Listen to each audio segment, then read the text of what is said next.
Hey. Tis, what is it? It's Sunday night. Happy Sunday, everyone. End of the night. Coming to you with day 7. This is Katherine Beasley, by the way. To you with day 7 of our self series, which today is going to pick up and help you to start to think about how to resolve that self-doubt that you may have, and how to help someone else do it if you know of someone who's experiencing it and it's not you this moment in time.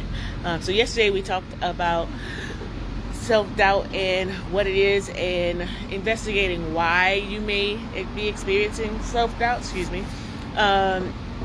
and trying to write that down. What triggers and things that happened in your past that might have you doubting yourself, right? So when you have that list down, then you can combat it and start to actively make sure that you are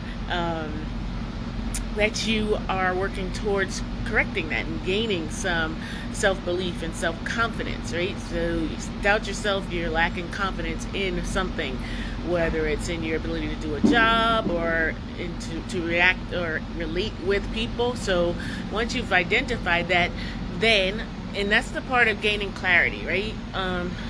What's causing that self-doubt in the first place, and then understanding what you want instead. So this clarity point, do you know what you want, is both, for me, it's like, do you know what you want personally? Do you know what you want professionally? You can break it down either way, but clarity is very key in both instances, and it is that you figuring out, what do you want for yourself? So I like to think about it as writing a mission statement for yourself is one of the ways that you can combat this issue that you may have personally.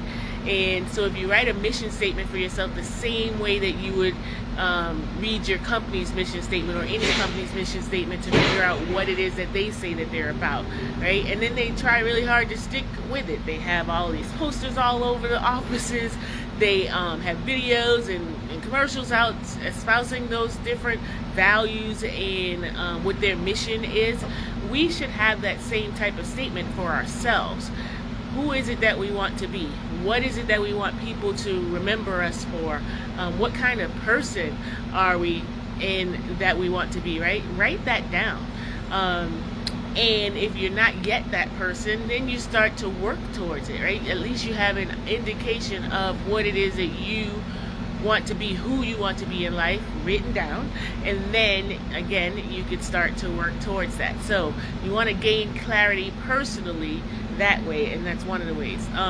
Gaining clarity professionally is the same deal, right? What is it that you want for your professional life? Earning a living, business, so you're a stay-at-home parent, and that's fine, right?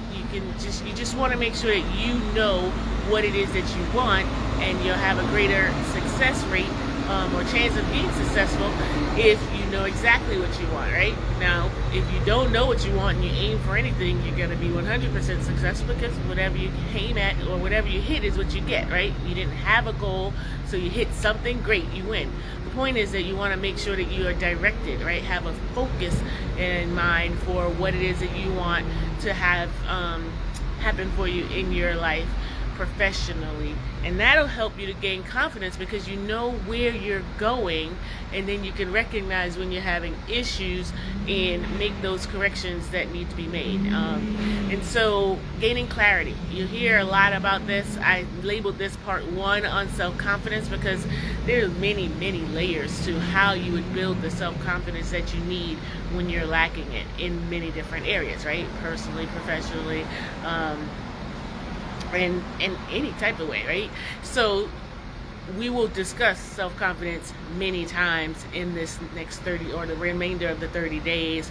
This is part 1. Just gain some clarity. Write down your mission statement for yourself personally, who it is you are, the type of person you want to be, and again, professionally, what is it exactly that you want, and be specific with that. You want to make sure that you are setting goals and for yourself that are very specific, so that now when you start to affirm yourself and live in that moment, which is going to be our next step in discussion on confidence, you know exactly what it is that you're affirming, and there's no doubt, there's no question, there is no kind of leeway for just anything, right? I want to be rich. Well, rich is relative for everyone, but exactly what it is that you want, how much will make you feel rich versus not. You want to live in a house. What type of house? Just be really clear on the sort of things that it is that you want for yourself personally, what you want for yourself and your business, so that when you really start to focus on it and to visualize it, you can really put yourself right in that exact moment, that exact space, that exact car, home, etc., and you start to feel it, right? So be really specific when you make this list. Hopefully that's helpful for some of you, any of you, and we will pick up tomorrow with some additional discussions. I probably won't do self-confidence immediately afterwards, but we'll see. Just tune in and we'll see what I chat about, and let me know if there's something in particular that you have a question about when it comes to self-care, and we can start to address some of your topics that you give me. All right, have a great evening. All right.